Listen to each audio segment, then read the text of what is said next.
2025년 7월, 지금으로부터 단 1달 남짓 뒤 일본 열도 전체를 뒤흔들 거대한 파도가 몰려온다는 예언이 있습니다. 그 파도의 높이 120m, 40층 빌딩을 삼켜버릴 정도의 초대형 쓰나미, 일본 내 사망자만 약 29만 명. 그 시작은 바다 깊숙한 곳, 필리핀 해 인근 해저의 분화입니다. 이 끔찍한 예언의 근원은 평범한 순정 만화가였던 일본 여성 타츠키 료가 1999년에 출간한 한 만화책. 제목은 단순합니다. 내가 본 미래. 하지만 문제는 이 미래가 놀랍도록 정확히 현실로 나타났다는 것입니다. 2011년 동일본 대지진, 2020년 코로나19 팬데믹. 그녀는 이미 10년 전에 모든 것을 예고했었습니다. 그리고 이번에는 더 이상한, 더 구체적인 예언을 남겼습니다. 2025년 7월, 일본 남부 해역에서 분출하는 화산, 그리고 그것이 시작이 되어 한반도, 대만, 필리핀, 중국 남부 해안까지 영향을 미치는 역사상 가장 거대한 해양 재앙이 도래한다는 것. 무속인도, 과학자도, 예언가도 아닌 만화가의 말. 믿기 어렵겠지만 문제는 이번에도 그녀의 예언이 놀랍도록 구체적이며 현실과 맞닿아 있다는 점입니다. 게다가 이 이상한 예언은 그녀 혼자만의 이야기가 아닙니다. 한국, 인도, 서양, 점성술, 세계 곳곳의 예언자들이 하나같이 2025년을 가리키고 있습니다. 왜 하필 2025년인가? 무엇이 그 해에 시작되는 것인가? 우연이라 보기엔 너무 많은 조각들이 맞아떨어지고 있습니다. 이제 우리는 묻지 않을 수 없습니다. 이 모든 것이 단지 우연일까요? 아니면 누군가 이미 미래를 알고 있었던 것일까요? 1999년 일본 도쿄. 당시만 해도 평범한 순정 만화가로 알려졌던 한 여성이 뜻밖의 작품을 출간합니다. 제목은 단순했습니다. 내가 본 미래. 하지만 이 책은 순정 만화도 아니었고 전형적인 SF나 호러도 아니었습니다. 이 만화의 본질은 오직 하나, 꿈에서 본 미래의 단편들을 기록한 것. 작가의 이름은 타츠키 료. 그녀는 1980년대 중반 한 가지 기묘한 경험을 하게 됩니다. 잠이 들면 마치 다른 사람의 기억을 엿보는 듯한 꿈을 꾸기 시작한 것입니다. 그녀는 매일 아침 그 꿈의 내용을 자동기술법, 즉 무의식적으로 손이 움직이는 방식으로 기록했습니다. 그녀는 말합니다. 마치 보이지 않는 손에 이끌려 아직 오지 않은 미래의 파편을 종이에 그려냈다. 이런 예지몽의 기록을 바탕으로 타츠키 료는 내가 본 미래라는 만화로 자신이 본 미래를 세상에 내놓은 겁니다. 하지만 당시 이 만화는 크게 주목받지 못했습니다. 예언이라는 소재 자체가 오컬트나 음모론으로 치부되던 시기였기 때문입니다. 그러나 그 조용했던 반응은 12년 뒤 완전히 뒤집힙니다. 2011년 3월 11일 동일본 대지진, 규모 9.0의 대지진이 일본 동북부를 강타했고 15,000명이 넘는 사망자가 발생했습니다. 그리고 사람들은 경악합니다. 내가 본 미래의 만화책 표지에 대제에는 2011년 3월이라고 쓰여 있었던 것.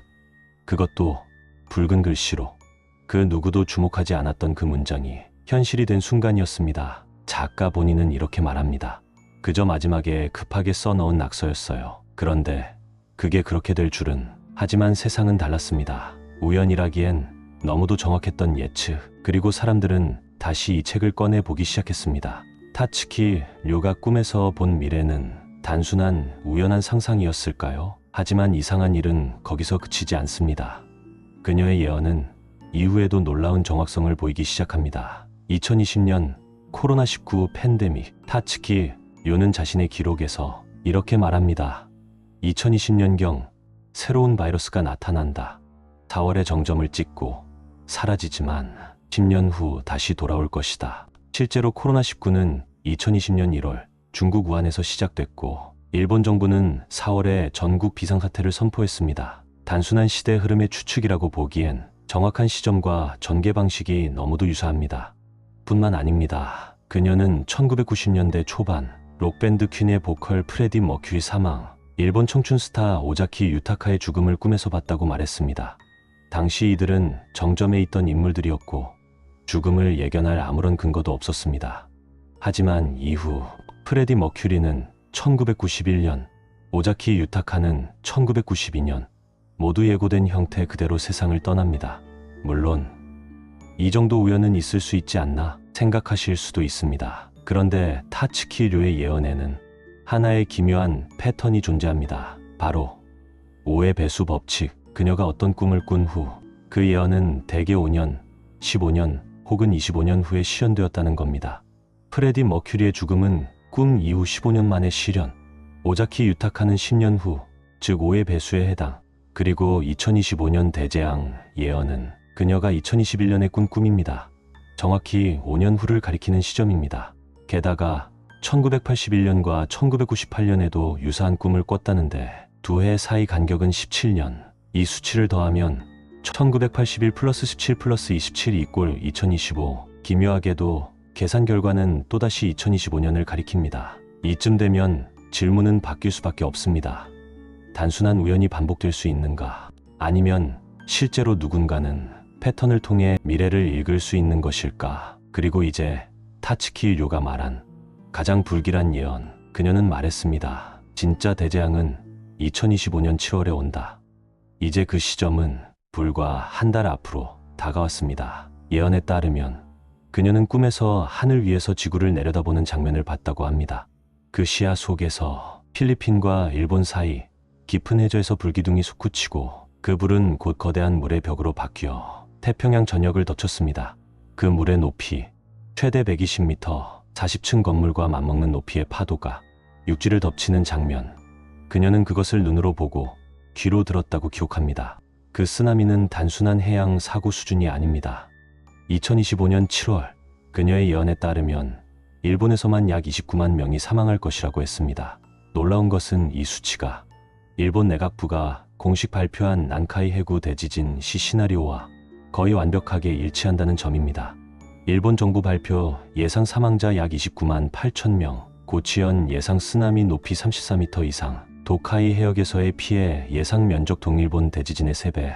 게다가 타츠키 료가 말한 화산 지점은 이오지마 해역 인근. 실제로 이곳은 일본에서도 지질학적으로 활동 가능성이 가장 높은 해저 화산지대로 분류되어 있습니다. 만약 이 지점에서 해저 분화가 발생하면 일본 본토는 물론 대만, 필리핀, 홍콩, 중국 남부 해안, 그리고 간접적으로 한반도까지 그 영향권에 들어갑니다. 그녀는 꿈속에서 쓰나미 이후 황폐한 대지 위에 총을 든 사람들이 서로를 경계하며 서 있는 장면을 보았다고 합니다. 이는 단순한 자연재해를 넘어서 사회의 붕괴, 갈등, 무질서, 심지어 무력 충돌까지 암시하는 듯합니다. 그럼에도 그녀는 말합니다. 그 후 나는 살아남은 사람들이 작은 것에 감사하며 웃는 모습을 보았다. 비극과 희망이 공존하는 기묘하고 모순적인 미래의 장면. 이것이 지금으로부터 한 달 후 2025년 7월 현실이 될 수도 있다는 예언입니다. 타츠키 료의 예언 속엔 한국이라는 단어는 한 번도 등장하지 않습니다. 하지만 과연 그 말 한마디 없다는 이유로 우리는 이 거대한 재난 시나리오에서 완전히 안전하다고 말할 수 있을까요? 예언에서 시작된 쓰나미는 필리핀과 일본 사이, 정확히는 이오지마 인근 해역에서 발생한다고 되어 있습니다. 이 지점은 일본 남부의 난카이 해구와도 연결되는 활단층 밀집지대, 그리고 이곳에서 초대형 해저 분화가 발생하면 일본이 그 충격을 전부 흡수해주는 방패 역할을 하리라는 보장은 없습니다. 실제 사례는 있습니다. 1707년 일본 남부에서 발생한 호에이 대지진 규모 8.6. 당시의 기록에 따르면 제주도와 남해안 일부에까지 지진 해일이 관측됐습니다. 그리고 2003년 일본 서쪽 해상에서 발생한 규모 8.0의 지진 이후 울산과 부산, 포항 일부 해역에 최대 4.5m의 쓰나미 도달 가능성이 과학적으로 제시됐습니다. 다시 말해 만약 타츠키 료가 말한 대로 동일본 대지진의 3배의 규모가 발생한다면 대한민국 역시 그 여파에서 결코 자유롭지 않다는 것. 특히 부산, 울산, 포항, 그리고 제주 남서부 해안은 직접적인 해양 충격을 받을 수 있는 노출 지역입니다. 하지만 이보다 더 치명적인 건 지진 그 자체가 아니라 그 이후의 연쇄작용입니다. 일본은 한국의 2위 수출국, 수입과 투자, 관광, 제조업까지 다방면으로 연결된 경제 파트너입니다. 만약 일본이 초대형 재난으로 전국 단위의 정전, 물류마비, 금융시장 불안을 겪게 된다면 한국 경제 역시 충격을 피할 수 없습니다. 실제로 2011년 동일본 대지진 당시 한일 간 부품 공급망이 일시적으로 마비되었고 자동차 전자 산업이 전 세계적으로 출고 차질을 겪었습니다. 그런데 이번엔 그때보다 3배 강한 지진과 쓰나미가 온다면 우리는 과연 준비되어 있을까요? 타인의 예언이라 가볍게 넘기기엔 너무 많은 연결고리가 현실을 끌어당기고 있습니다. 만약 타츠키 료의 예언대로 2025년 7월 일본이 대규모 재앙을 겪는다면 그 여파는 단순히 피해와 충격으로 끝나지 않습니다. 그 다음은 무엇인가? 놀랍게도 이 대재앙 이후 한반도에 새로운 변화가 시작될 것이라는 예언이 한국과 해외의 예언가들 사이에서 동시에 포착되고 있습니다. 대표적인 인물이 있습니다. 타너스님. 그는 생전에 다음과 같은 말을 남겼습니다. 72년, 그것은 전쟁의 끝이자 새로운 질서가 시작되는 순간이다. 1953년 한국전쟁 정전 이후 72년, 그 해는 바로 2025년. 이 예언은 단순한 종교적 예지가 아닙니다. 한국 내부에서 질서의 재편, 새로운 지도자의 등장이라는 해석과 맞물리며 지금까지도 회자되고 있습니다. 뿐만 아닙니다. 인도의 신비주의 소년 아비냐 아난드. 그는 코로나19와 우크라이나 전쟁을 예측했던 인물로 유명하죠. 그는 최근 예언에서 이렇게 말했습니다. 한반도에는 3가지 파도가 온다. 정치적 공백, 경제적 붕괴, 사회적 분열. 그러나 3번의 실패를 견뎌낸 자가 결국 구원자가 되어 새로운 시대로 인도할 것이다. 이 3번의 실패와 구원자라는 구조는 한국 고전 예언서인 정감록, 그리고 사명대사의 이친자 등장설과도 연결됩니다. 즉, 2025년은 단순한 재난의 해가 아닌 질서가 무너지고 새롭게 자리 잡는 전환점으로 묘사되고 있는 것입니다. 여기에 서양 철학자 루돌프 슈타이너의 예언도 겹칩니다. 21세기 중반, 동방에서 성배의 민족이 일어난다. 이는 인류의 영적 전환이 동아시아에서 시작된다는 주장. 그 시점 역시 기묘하게도 2025년을 중심으로 분석되고 있습니다. 만약 일본이 재건에 집중하게 된다면 경제 문화의 중심은 비어있는 공간이 될 수밖에 없습니다. 그 자리를 누가 채울 것인가? 누구는 말합니다. 한국이 그 자리에 설 준비가 되어 있다면 2025년은 위기가 아니라 기회가 될 것이다. 하지만 이 기회는 결코 평화롭게 주어지는 선물이 아닙니다. 대혼란, 재난, 충격 속에서 누가 먼저 회복하고 누가 새로운 질서를 먼저 그려내는가. 그 싸움의 전면에 한반도가 설 수도 있다는 가능성. 그건 결코 허무맹랑한 상상이 아닙니다. 지금까지 우리는 한 만화가의 기묘한 꿈에서 시작된 2025년 7월 대재앙의 시나리오를 따라가 봤습니다. 그녀의 말처럼 모든 건 단지 우연히 맞아떨어진 이야기일 수도 있습니다. 그저 꿈을 꾼 것이고 그 꿈이 때마침 현실과 겹쳤을 뿐일지도 모릅니다.